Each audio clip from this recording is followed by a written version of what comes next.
Ladies and gentlemen, podcasting since 2005. You're listening to Gamertag Radio. With your hosts, podcaster Hall of Famer Danny Pena, the always opinionated Parris Lilly, and from outside of the norm, Peter Toledo. This is Gamertag Radio.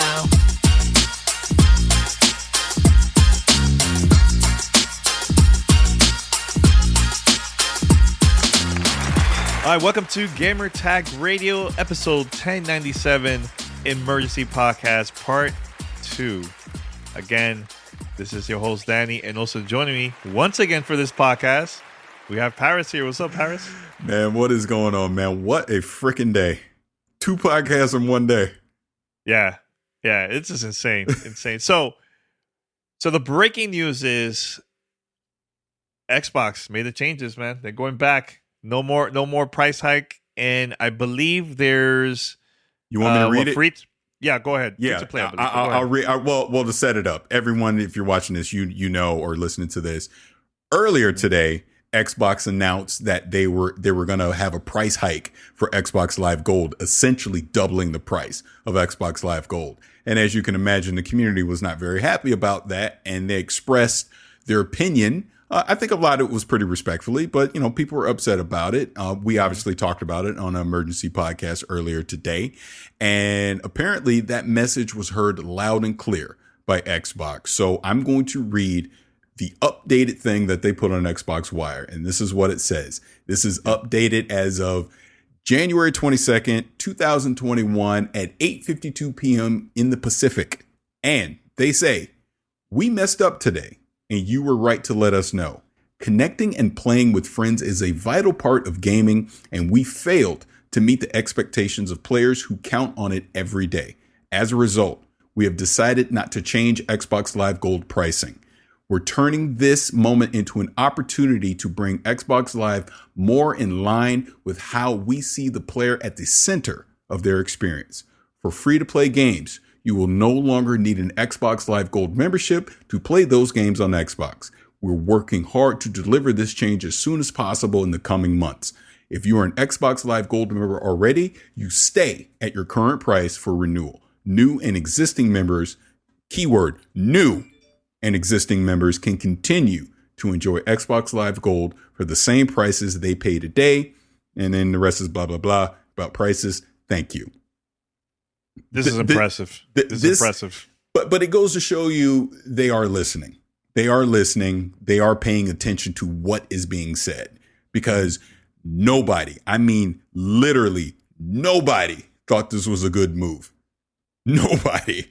Mm-hmm. It was the number one trending thing on social media today. That's how much people were being vocal about this. So it's good to see that Xbox Live leadership saw this and reacted accordingly. Because like I was saying earlier today, the thing about it that didn't make sense to me was, okay, you're raising the price, but you're only doing it for new people, not existing. So in other words, your loyal customers, nothing changes, but anyone new, people that you're trying to recruit into the Xbox ecosystem, you're going to charge them more. What? Yeah. That makes no sense. That makes no sense. But I think the biggest thing about all of this is it forced, I don't even say forced, but at least brought to their attention how ridiculous it was that free-to-play games, you had to pay to play them on Xbox Live. That didn't make any sense either. So when you think about a Fortnite, you think about an Apex Legends, you think about Warzone, Destiny 2, Halo Infinite, they're free-to-play games, right? You're telling me it's free to play those games, but you were still going to charge me $60, or hell, they were going to try and do $120 a year just to play them. But on the PC, I didn't have to pay anything. Or on PlayStation, your competition, it was free too. That didn't make any sense either. So this was the right move. If you've been spitting this message for the X amount of years now, getting all this goodwill with Game Pass and Play Anywhere, xCloud, all these goodwill things that you've been doing the past few years, they were almost about to flush all of it down the toilet, literally, with this announcement, because nobody was happy with it, and it didn't make any sense, and it went against everything they've been saying the past few years. And you, Danny, called it perfectly. This felt like a move they would have done in 2013. It felt like Don Matrick he put on the ski mask and came in and he put the hydrochlor and took out Phil Spencer and took over Xbox. That's what it seemed like to me. Yeah. You know what I'm saying? Because like, wait, what? This didn't make any sense. So it's good that they reacted to this accordingly, rolled it back, and actually improved Xbox Live. Xbox Live is better tonight than it was this morning. Yes. That's the way I look at it. So they screwed up. They deserve to get what was said to them. Abso-freaking-lutely. But they reacted to it accordingly. And that, to me, that's good leadership. That's leadership saying, let's take a lessons learned from the past and not make this mistake again. Again, I don't know how this ever got approved and announced, whatever, but at least they reacted to it and they fixed it. And good on them for doing that. And here's one thing, Parris, too. Like, I was bummed out today, man, hearing that news because I'm like, man, I hope it doesn't turn back to the 2013 Xbox, with Don Matrick and all that stuff. So thank God they made the changes. But didn't Phil Spencer also reply to you right now? On He did. He did. He replied to you. You want to read it? I will tell you exactly what he said if I can find it, because a lot of people have tweeted at me now. Hold on. Let me break the fourth wall, but thank you. Kind of funny for the raid, man. Just want to say that real quick. Thank you so much. Okay, here's what Phil Spencer said to me 11 minutes ago. He said, "Apologies for all the angst and emotion this caused today for our customers. As always, we appreciate the feedback. This is a good learning opportunity for us, and we will learn from it." And that's the thing. That's what I'm saying. Here's literally the head of Xbox coming on social media, and he ain't had to apologize to me, but it's like, we screwed up. And let's fix this immediately. Let's lessen the damage that this potentially could have caused. Because for them, luckily, they did do this on a Friday and it was going into the weekend. Imagine they did this on a Monday and you got the freaking New York Times, you got the Washington Post, you got CNN, all the big sites are talking about this, and some of them did anyways. But this could have been even worse than it already was. And at least now they've walked it back and they can say, oops, we made a mistake, but they fixed it. So good on them for doing that. But look, I'm just glad they did it. And it's not so much for me because, look, I have Game Pass Ultimate. I'm happy with it. It wasn't going to affect me. But it's the people that all they care about is playing Fortnite. All they care about is playing Madden, as an example, right? I had a lot of people hit me up on social media saying that today. It was like, look, all I want to do is play Madden. That's all I care about. Why are you charging them $120 a year to play Madden? That makes no sense, right? When they could go to their competition, and not pay nothing, or they go on the PC and not pay anything. That's what didn't make sense about all this. It was almost like you were being penalized for being on the console. So it's good that they've made this change. And look, you didn't need to do this to make Game Pass look great. It was already a great service. It was already a great value. We obviously praise it all the time. Don't lessen the value of Xbox Gold by overcharging for it to make the subscription service of Game Pass look better, because that's what this was essentially, right? So it's good that they recognize that and they fixed it.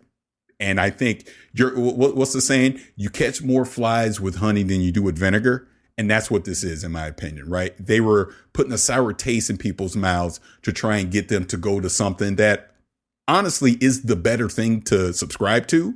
But this was the wrong way to do it. So good for them for changing it. Now, and I'm glad that all of us were being very vocal. Even people that are huge fans of Xbox were like, yeah, this is not the right move, man. And look, people make mistakes. I just want to know how this conversation came up and why it was approved, because I want them to learn from this lesson and not make the same mistakes in the future, man. Because look, Parris, I think you were the one that brought this up many times on the show. Yeah. It was the trip that you went to, I believe it was San Francisco press event. You felt like this is like the change that Xbox is doing. This is going to the right path. Like, this is what they need to do. And that was the early stages when Phil took over as a head of Xbox. And then throughout the years, they started talking more with the community and making really cool moves. And then Game Pass, etc. Like, we need more of that. Yeah. And this was basically starting from scratch again, taking it back to 2013 because, like I said, it reminded me of Don Matrick. Look, if he would have been head of Xbox, I can guarantee you there would have been no change. It still would have been the same and everything. It's true because he is that type of person. Like, look, he's one of those like, okay, we're number one, we're the top selling console right now. We don't need to talk with the community. Let's make these changes our way, and we're not going back. This is how we're gonna stay. Look, like he's really close minded, but Phil is not that type of person. No, that's why I was in shock when I saw this news. I'm like, really, Phil approved this? I don't get it, but I'm glad that he replied to you though, man. And and I'm glad that they made the changes, man. This is good. I agree, completely agree. Like, and again, I'm not trying to crap on Don Matrick, but he would have said something like, well, we have an option if you don't want Xbox Live Gold. It's called Xbox Game Pass. He would have said some nonsense like that, and that would just would have turned people off even more. So, like I said, nobody's perfect. No company is perfect. Companies are in this. It's a business. They're in this to make money. So clearly there was a method to their madness. And like I had been saying earlier in the day, even if I don't like the explanation, get a human being to actually explain this to me, why you did this. Clearly, they realized there was no good explanation for this. Roll it back because no one was going to be happy about this. I don't think they could have justified this to their consumers. And like I said, the way they did this, it wasn't about someone like me or you who have been Xbox Live Gold members since day freaking one. And we've had this service for years, over a decade at this point, right? Hell, almost 2 decades. It's about new people that want to jump on. It's about the next generation of people that you're trying to get into your ecosystem. You have to give them an incentive to want to join. And overcharging them for your base service ain't the way, right? I still say, even though this is good, they're doing this, I still say I don't get the point of Xbox Live Gold. I still say get rid of it altogether. Have Game Pass, make multiplayer, like free to play is a great first step for this. Mm-hmm. Just make multiplayer free. Just like, remember at one point in time, you had to have gold for Netflix back in the day. Yeah. And they got rid of that. Do that for multiplayer games, period. Because you don't do it on the PC. Just get rid of it. Take those gold perks and put them in the Game Pass Ultimate. Ultimately, that's where you want everybody anyways, right? You want them to subscribe to Game Pass Ultimate. Make that the incentive. Ultimately, this is a baby step to get there. But like I said, I don't even understand the point of gold anymore. I really don't. I don't even think it needs to be a thing anymore. Just make multiplayer free and we can go from there. But we'll see. Like I said, I'm not going to sit here and complain too much at this point because at least they did the right thing and made the change. But I still think there's work to do for them by the end. By the time Halo Infinite comes out, I would really like to see gold just go away. But even if it doesn't, at least for a game like Halo Infinite, which clearly is going to be their flagship crown jewel at the end of 2021, they're saying the multiplayer is going to be free to play. Now, anyone that has an Xbox or on the PC can just play it for free and don't have to worry about paying, basically a service fee with Xbox Live Gold. So that's a good thing. Here's my theory, what I think, why they made this change. I think the company needed a certain amount of subscribers to make a profit, or maybe they have a goal, like company wise, right? For how many subscribers is part of Xbox Game Pass. I think they wanted to force people doing it the wrong way to subscribe to Game Pass and not Xbox Live because now you're comparing, okay, I'll get free games. I could play also online through Ultimate. Why I'm going to pay Xbox Live Gold $120? Let me just move it to this side. I think that's what they were trying to do. And it was just it was a stupid move, a very stupid move because, look, I think based on everybody's feedback, because look, I haven't heard anything bad about Xbox Game Pass. A lot of people have been talking about discovering new games, especially indie games, getting those first party games day one. It's always been positive. I think that's the right way when you show the value and you talked about it and your friends, like word of mouth, grassroots, everybody's talking about it, right? Mm-hmm. I think that's the right way to get people to subscribe, but not forcing people to join Xbox Live Gold just because it's expensive. That's a dumb move. So I'm glad that they made this change. Now promote Game Pass in a way that show the value. promote this on TV, promote it. If you want to get that massive mainstream artist that doesn't know about Game Pass, there's different ways to do it. Go to late night shows or something, like get that crowd. Us, the hardcore, we're doing our part talking about it because we love it. We enjoy the service, and we've been doing it on social media. You know what I'm saying? Yeah. The easiest way for them that they could have done all this, just keep adding kick-ass games to the service. That's the number one way you will get people to subscribe to Game Pass.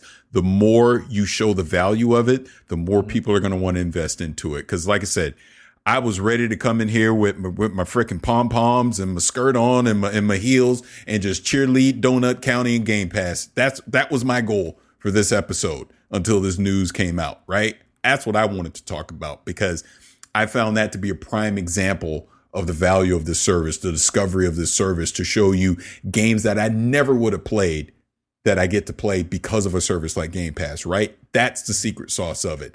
Not trying to overcharge for another service to try and bully me into subscribing to that service. So those are the kind of things that you need to promote along with your AAA games that you're going to put out like Halo and Forza and all that. But then you also have these third party things like Control is on there right now, right? Injustice 2 is on there right now. Things like that. That's how you get people to come on. Obviously, EA Play is another incentive. Like, even when I recorded XCast earlier today, somehow we got on the topic of Titanfall. I forget how. And I was telling Gary Whitta about how Titanfall 2 campaign is one of the best shooter campaigns ever. Just ever. It's a fantastic campaign, right? He never played it. And I was like, oh, you go play it right now. It's on Game Pass. He's like, it is? I'm like, yeah, it's part of EA Play. He's like, oh my God, I have no excuse. That's the stuff that we're talking about. Do that. And I know I'm shilling for Game Pass, and I do it with zero shame because I think it is a great service. But this kind of news with the gold thing almost ruined a good thing. You see what I'm saying? So I'm glad they rolled it back quickly, so they could save some face on it. And then obviously as time goes by, people even forget this happened. It'll just become a joke. And then by the time we get to the, like the summer and all that with all the new announcements, guess what you promote? And this game is coming on Game Pass. And here's what Game Pass. Nobody wants to talk about Xbox Live Gold. I don't want to talk about it. Who wants to talk about that? That's a relic from a decade ago. Like I said, the best thing they could ultimately do is to just sunset that service completely. Take all the incentives that Gold gives you, like with the free games every month and all that. It's already an Ultimate. Let it live there. Multiplayer's free. Done. To me, that's the best consumer friendly move they could possibly do for the Xbox ecosystem. Because again, right now, cloud streaming lives in Ultimate. EA Play lives in Ultimate. Like I said, the gold perks live in Ultimate. PC gaming, which you can get separately, but that also lives in Ultimate. $15 a month. To me, like I said, best value in gaming. I don't see why they need to try and overprice something else to promote that. You don't need to do that. I think that's going to happen in the future, though, Parris. I think once they have a certain amount of subscribers worldwide, because look, let's keep it real. They're trying to get that mobile crowd. Which is what? Over 1 billion mobile users worldwide. They want to get them to be part of Game Pass. Once they have that amount of, I'm not saying a billion, but a certain amount that they have this like a goal for how many people subscribe to the service. I think that's when we're going to see Xbox Live Gold gone or free or part of Xbox Game Pass, that you don't even need the Xbox Live Gold anymore. That's what I think. And I thought originally that's what was going to happen this year. But once I saw this announcement earlier today, I'm like, oh well, I guess Xbox Live Gold is going to continue for a while, But you never know; it might change. Look, I think once we get to see, like you said earlier, once we get to see those first party exclusive games, part of the service, especially like Bethesda coming out this hopefully this year with Starfield, and games like that in the future, Halo and. Oh my God, there's so many other ones in the future. Fable, right? I think that's when we're going to see Xbox Live gone. No, and that's what I mean. We know that those games are coming. That's just going to add to the value of it. This move right now felt like they weren't being patient. You weren't being patient to realize that it's going to happen. There will be a day when Xbox Live Gold is just not relevant to their plans anymore. Get rid of it because Game Pass will be able to stand on its own. It's almost there now. Just got to be patient and let that happen on its own naturally versus this, which just comes off anti-consumer. I mean, I don't know any other way to say it. I saw that this morning. I was like, wait, what? That can't be right. And then I thought about it for a little bit and I go, ugh, I don't like this. And, and I said as much. And obviously you said the same and other people said that. It just felt, it didn't feel like the Xbox that we've seen the past 4 or 5 years. This did not seem like a move they would do. Everything that they have done has been, like they even said, they're catering it towards the gamer. They want the experience to be about the player. They're trying to put you at the center, play wherever you want kind of thing. That's the message that they've been putting out here and stuff like this. I'm like, you're almost telling me, you want to overcharge me to play on console. That doesn't make any sense. Why are you doing that? So yeah. I'm glad they made this change. Yeah. Look, man, Parris. And I'm gonna show this on camera because I know we talked about this earlier. Mm-hmm. This is the original disc of Xbox Live Gold. I mean Xbox Live back in 2002, summer of 2002. Fever, This is the original disc right here. NFL Fever 2003 beta version, right? This changed the industry so much back in the days. Xbox has the same opportunity, and I think they're making that major change in the industry with Xbox Game Pass.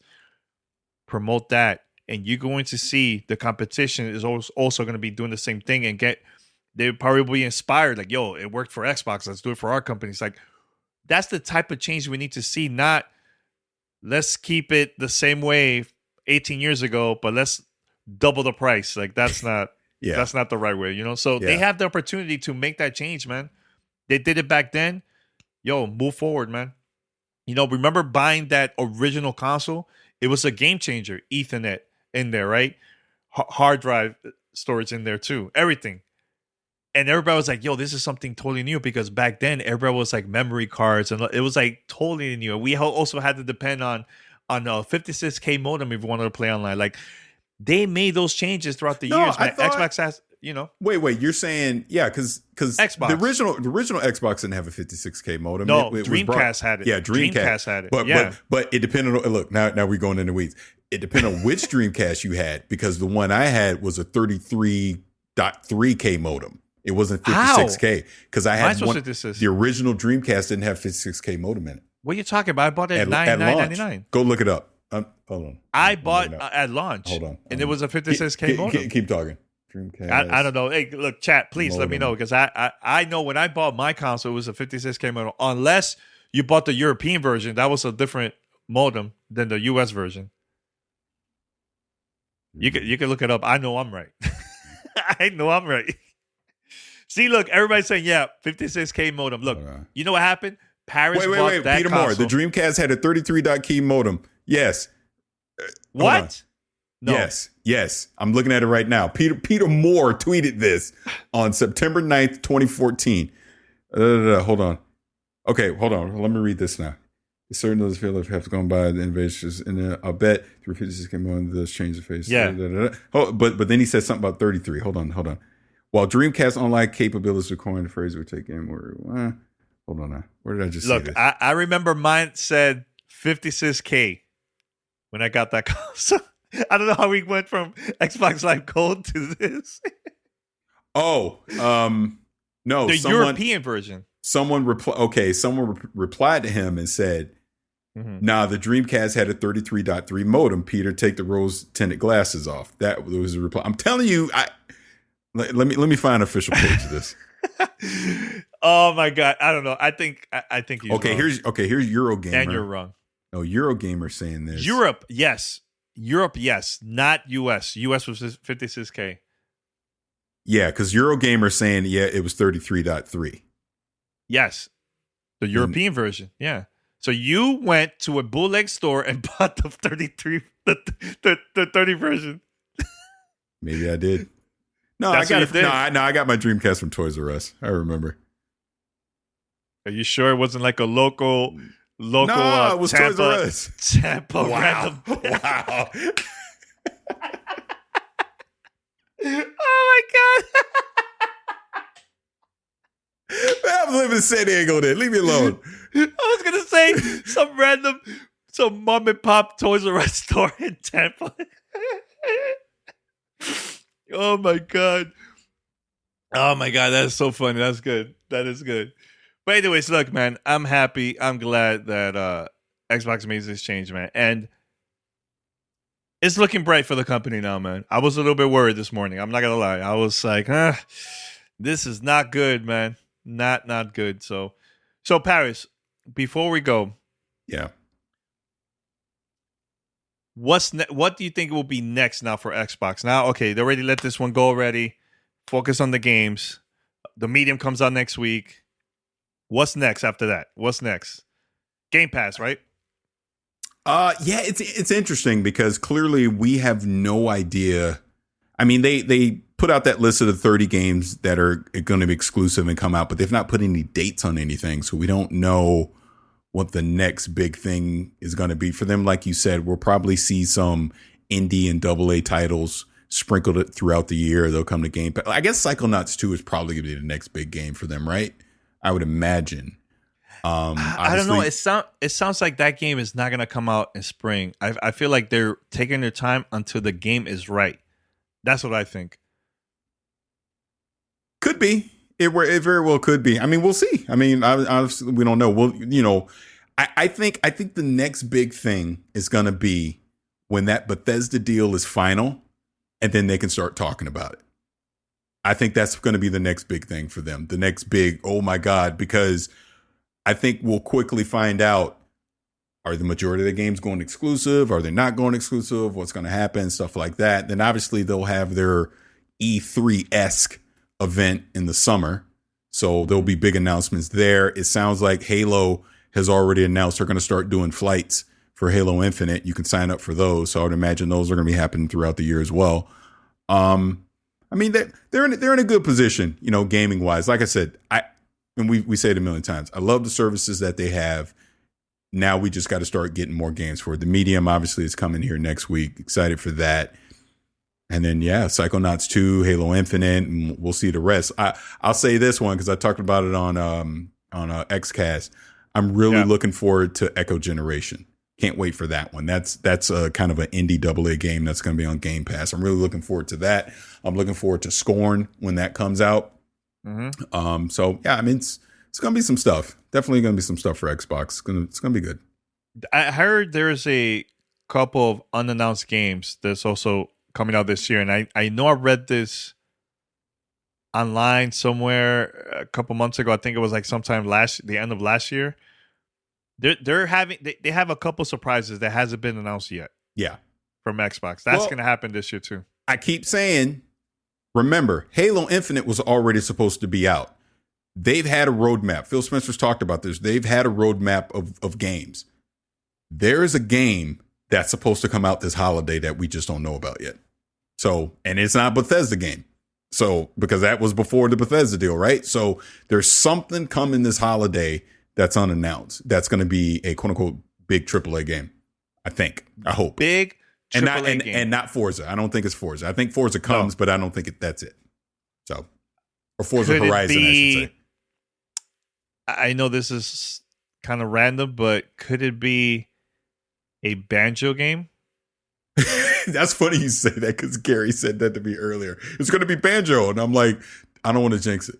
I don't even want to say Banjo. I hope it's Banjo, but I don't want to jinx it. That would be dope. I think that would be cool. Because look, I think that's a game that even the Nintendo crowd will like, oh, well, I'm playing this some way, somehow. Yeah.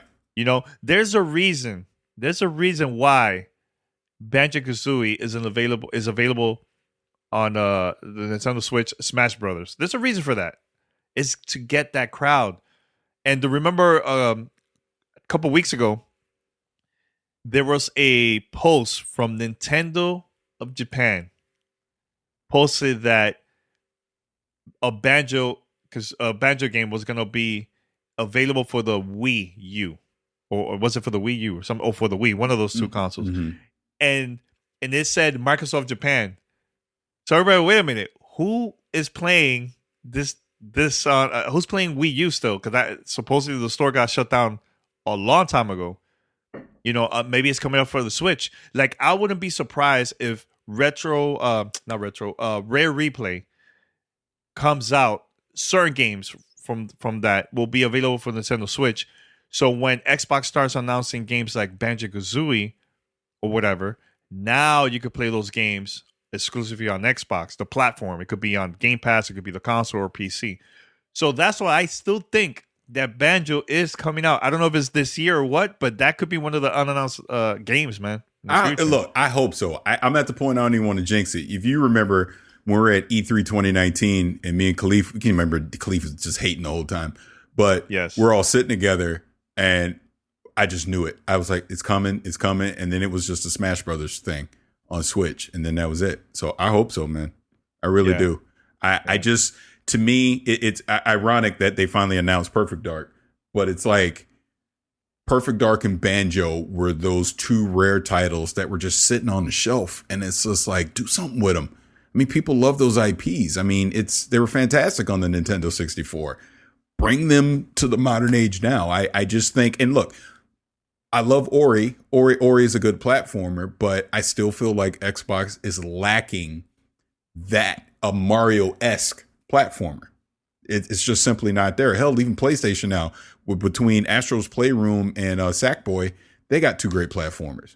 Xbox, in my opinion, doesn't have that. I mean, look, Cuphead is an exercise in frustration. You might love it, but it's not like it's too much of a challenge. Almost like you're playing freaking Demon Souls or something, right? But they need that, and maybe Psychonauts 2 is going to fall into that space. But I want to see Banjo come back. It was such a great platformer on the Nintendo 64, and I think you could look how Mario has continued to evolve itself over the years. It doesn't stay static. They're always doing something new with Mario, and it's always something, not always, but they do innovative things and fun things with Mario to keep Mario fresh. It never gets boring. Like, I mean, look at Odyssey, Galaxy, even the one that's about to come out that was on the Wii U. They always do fun things with it. Sunshine, even though I wasn't a huge fan of it. You know what I mean? You could do that with Banjo. You could. The characters are there. They're relatable. People like them. There's things they could do. So I hope they do something with it. And I think the right way to do it is get a younger studio, brand new studio, up and coming, right? That are hungry, and they'll make those games instead of Rare. Wait, hold on, let me finish. And it's like similar to Streets of Rage 4. It was a totally new studio that worked on Streets of Rage 4, and that game is fantastic, so they could do that. And I know you were going to say something, but go ahead. I think I know what you're going to say. Well, then say it then, Smarty Pants. What do you think I was going to say? Saint Shaver? No. See, no. Double fine? No, sure wasn't. That is not what I was going to say. I was going to say, go get the studio that makes Yooka-Laylee, because hell, that's the studio that made Banjo-Kazooie. There you go. It's a wrap. Get the guys that made the damn game in the first place. Let them make it. How about that? Yo, what are you screwing at me, man? What are you screwing? See, people, we have 210 people watching. You see how Parris is with me? You see? I was being super nice. That's a good one. That's a good one. What's up? Yeah. No, just because this news dropped, we didn't talk about it earlier. So you see Vicarious Visions got folded into Blizzard. What do you think of that? I hate it. Absolutely hate it. I'm not really feeling it, to tell the truth. I absolutely hate it. Not feeling it. I don't know if you remember this. There was a point in time where Vicarious Visions was working with Bungie on Destiny 2. What was it? Warmind, I think they created, and they did the Tangled Shore, I believe. And they did one of the raids, I want to say too. But anyways, my point is they were pretty talented. And I honestly thought if Bungie walked away from Destiny and Activision kept the IP, I was like, oh, they're going to give it to Vicarious Visions. They could totally do it. That studio was staffing up a few years ago, and I'm thinking, oh man, maybe they're going to make an original IP or something. And now they're just going to be a support studio for Blizzard. I was like, ugh. I don't know. Not a fan of that. Look, man, Activision completely shut down one of my favorite studios, man. Years ago. I'm going to take it back, Parris. Do you remember the studio that worked on Project Gotham Racing? Oh, don't even say it, because I'm I'm screwing it up. I want to say the studio name. I know the studio name. Project Gotham Racing was Bizarre Creations. Bizarre Creations. Yep. And what was the car game that they released? What's up? There was Let's see, we're live. Oh, we're live, guys. We're live. This is how we do it. oh, this is an emergency podcast. I know. I got my liquor over there. I gotta finish it. Parris like, no, this is an emergency podcast. I'm leaving that on. I'm leaving that. That's perfect. Leave it in there. She was like, "You got your liquor sitting over here. You never recorded." Yo, somebody clip that, please. I don't care. Oh my god, that was amazing. No, so wait, Activision acquired that studio, Bizarre Creations, and they had a racing game. They even had a beta that we played. I forgot. Was it Oh my god, what's the name of the game? It reminded me of like a Mario Kart game. Blur. Mm-hmm. There you go. Amazing game. Yeah. Amazing. Shut down. And that was like one of the first games. So I don't know. I just don't like when a company like Activision acquired a studio, because if they release a game that they worked on and it doesn't sell, shut it down. They're known for that. That's why I'm like, I don't know, man. I don't know how I feel about this. And that's a great studio, we're saying. They're a really dope studio. No, I agree. That's why when I saw that news, I was like, oh man, that's disappointing. Yeah. I was really hoping they would at least get a shot to like make their own thing, you know? Because like I said, I really liked the stuff that they had done on Destiny 2. So, and then obviously they had done some stuff with Tony Hawk and all that back in the day as well. So yeah, it's unfortunate. No, it was beautiful. Hey, I'm on an emergency podcast. Oh my god! No, so you know what, Parris? We're gonna wrap it up so you could go ahead and have your drink. But it was a great conversation today. It was a roller coaster ride today, man. It was crazy. No, but real talk on it. I know that was funny. I literally had posted because I'll have like some sparkling ice and vodka. You know, it's like my little Friday night cocktail. I literally took it out. I had poured it everything, and all of a sudden shit hit the fan, and I ran in here and I closed the door. So she's like, "You left your liquor out there." No, it's all good. It's all good. And by the way, Parris, before you leave, yo, for the love of God, whoever's watching this, listening, please watch WandaVision episode 3. Yes, absolutely. Please. It's starting to get real now. Woo, man. Yeah. I can't wait for next week.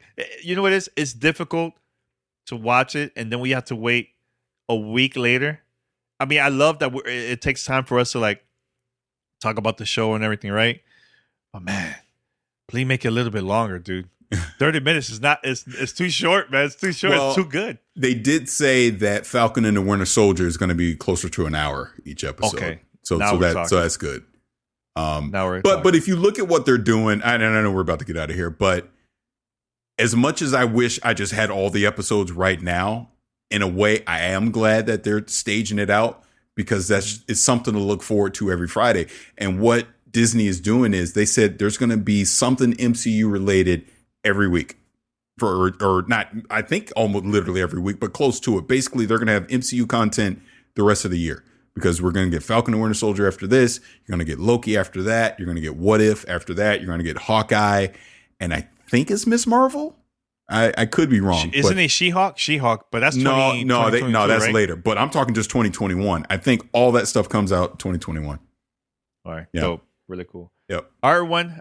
Thank you for listening to Gamertag Radio Emergency Podcast episode, once again, part 2 in a day. That is insane. Episode 1097. This is your host, Danny, and also my co-host, Parris Lille. And remember, if you would like to be part of our fan mail segment or episode, here's how you can contact us. Remember, you can find us on any podcast app. Just search for Gamertag Radio, and we're there. Just subscribe, follow us, and also post a review will help us out. And stay tuned. We have more content coming up this week. We have a lot coming out this week. And the 16th anniversary of Gamertag Radio is coming up, and I have a surprise coming up. And that's all we'll say. My surprise is I got to get my liquor. Yeah, go your liquor. Go get your liquor, man. All right, everyone. Thank you for listening. Until next time. We're out.